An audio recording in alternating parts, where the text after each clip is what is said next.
Hey guys, let's do a quick update of what I've got going on in my fig world. So, this is what I've been doing all winter inside with plant propagation. I just love these figs because, you know, when coming from landscape plants, when the winter time comes and it gets cold and gloomy and rainy and it is pouring outside right now, you've got something to do. You got something fun to do with gardening inside through the winter. So anyway, this pile of figs right here is growing out of control, and they're actually getting close to touching the light. We're in March now, March 8th today, so I'm hoping the weather warms up enough to start getting these guys outside maybe in a few more weeks or another month. If they'll make it, I might have to do some pruning here, lift the light here, but anyway, these are the permanent varieties that I'm keeping from all the cuttings I've done this winter so far. These are the first batch that I'm actually going to keep. I've got one of each of the varieties that I've done in here. So we've got the Swati, I think it's pronounced, and I may not get the pronunciation perfect on all of these, but Stella, thanks to a guy named Steve over on the other side of the Cascade, sent this one to me. Thank you, Steve. De Tres Esplets. We've got Col de Dame Blanc over there, Preto, Ponte Tresa, Basilica Black, Col de Dame Gris, Ronde Bordeaux. Way in the back over there is Improved Celeste, and then we've got a Tacoma Violet and La Bourgeoisie right there, the big guy with the big leaves. We had a little fig growing on the La Bourgeoisie, but it didn't make it. I let this pot dry out a little bit. It's kind of tough because these guys are sucking up moisture. I really need to get them outside and potted up, but I don't want to do that until the weather warms up. You can see the roots are just filling these cups. And these are those bigger Dixie Cups that I got at a local restaurant supply store. So they filled out the little Dixie Cups I had them in, and then I potted them up, and they filled those guys out now too. But I really don't have any more room to pot them up into bigger pots now. Anyway, let them dry out a little bit, and this guy started getting a little bit burnt on the edges there, but the little fig fell off, but he's recovering. Isn't that just a beautiful green little forest right there? Anyway, moving over to this side, this was the next batch of figs that I did, and you can see Ben B sent me these Smith figs, and all three of them rooted. Thank you, Ben. Really appreciate that, man. You make some awesome videos, and it was your Smith fig video that sold me on these guys, and I had to have it, and you sent me some cuttings, and they worked out great. You can see the roots on those guys are out of control. You know, they're just doing fantastic. I don't need 3 Smith figs, so I'll probably be putting some of these guys up on eBay whenever they get a little bigger, or maybe sooner than later. I don't know. They're actually very healthy and growing well, and you can see we've got tons of root growth on these guys.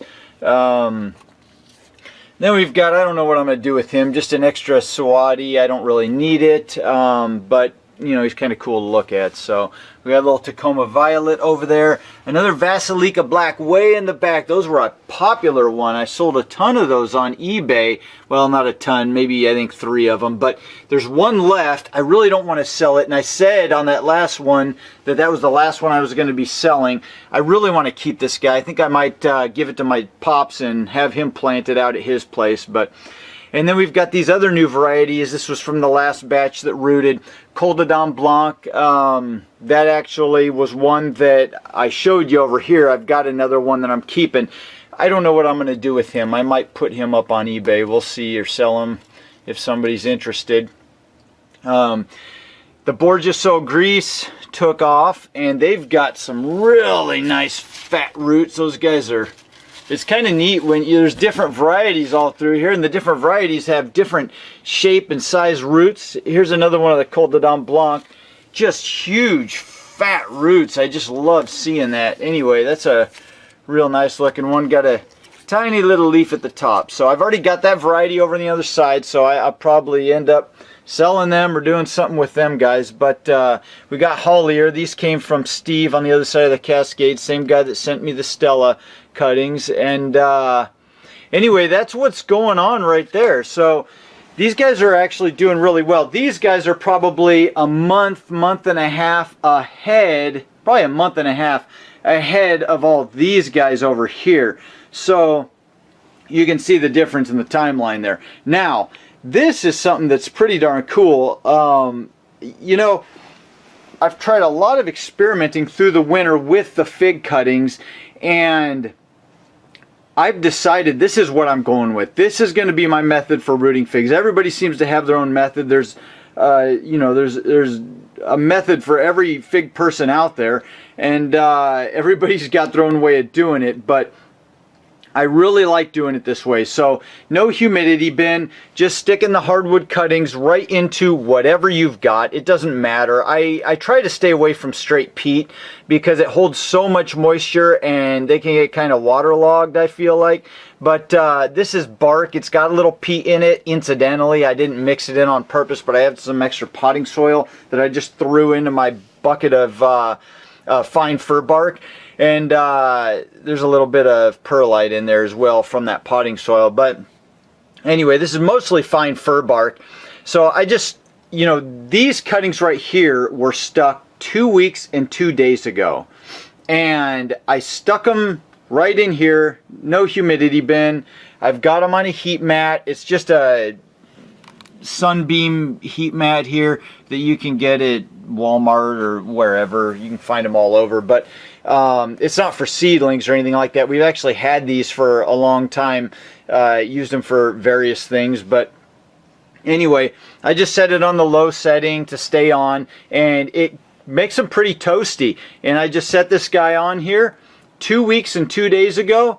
Keep the soil moist there, and I just looked, I've got a black mission here, and this morning I just noticed roots.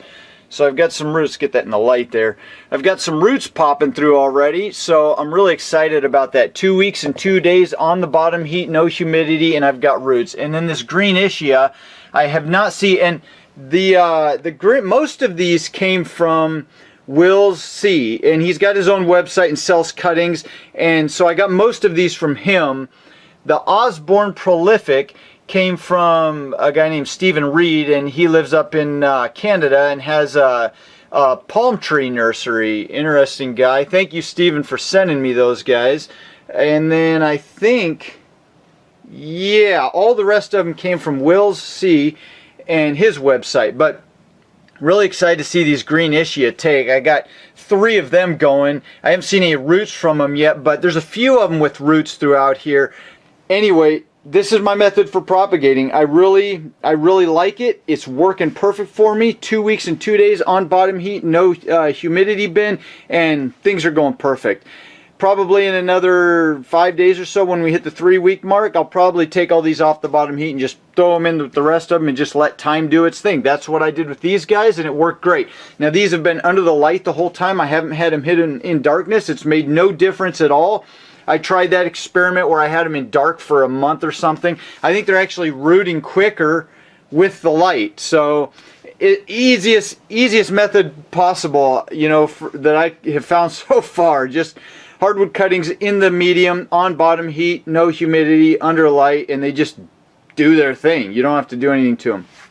Now, I know in the back you guys have seen these guys, and I'm really excited to see these guys put on some growth here, but I wanted to bring them in early and see what would happen. I actually picked up this one right here last fall, and it's an Italian 258. You can see the leaf there. I wanted to see these guys start growing sooner and see if I can get some figs to ripen. Who knows? They're pretty small. I don't know if it's going to happen, but this was in a deep pot, and so I couldn't plant it in this 1 gallon pot and get it to fit under here, or in a taller pot and get it to fit under here. So I had to put it in a 1 gallon pot and sacrifice some of the roots, but there were plenty of roots down below, so I'm not really worried about it. And actually these guys go down into the bark, so it'd be kind of cool if that starts growing and developing. And then this was a black Madeira that I got this last fall from KK, and directly from KK. So, and I'm really excited to see that one take off. Obviously, everybody loves black Madeira, and especially black Madeira from KK. So I brought this guy in early. These were figs that were on it, obviously, last fall when I got it. I don't know what will happen to them. I don't know if they actually will continue to ripen. I doubt it, but maybe. I don't know. Kind of a neat little experiment. We'll see what happens. I know a lot of people say take the figs off and let the thing, you know, put on some growth, but you know, I've got nothing but time, and I just have fun watching all this happen, so I may just leave them on. We'll see. But kind of neat. Looking forward to seeing that little black Madeira develop. Now, these guys are already close to the light, so hopefully it starts warming up around here. Like I said, we're at March 8th, and the weather's starting to warm up a little bit more, but we still could have some frost, so I want to wait another month or so before I start putting these guys outside. I've got an experiment where I put a couple in Dixie Cups that I didn't want, that I had just way too many of outside in the hoop house, and they're alive and doing well, but the leaves got some frost burn and are falling off a little bit, but the main stems are alive and doing well, and the roots are alive. So just to kind of test the waters and see what happens with the figs. Anyway, wanted to give you that little update, show you what was going on with propagating, and how the last 2 batches of figs are doing. Geez, these guys are just an awesome little forest in here. Anyway, thanks for watching. Have an awesome week, and I'll see you guys in the next video.